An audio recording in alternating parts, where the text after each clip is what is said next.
ગીતાબેન ની એક કેસેટ બહુ ચાલેલી, હું તો બહુ નાનો હતો, એ ગીત એમનું મને બહુ ગમતું, એ આજે જ્યારે ગાવું હોય ત્યારે તમે બધાએ પણ સાંભળેલું છે.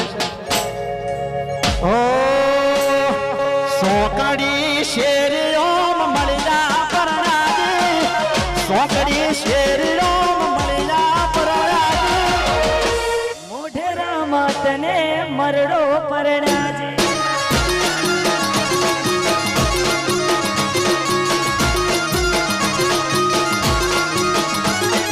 સોકડી શેર ઓમ મળ્યા પરણાજી, સોકડી શેર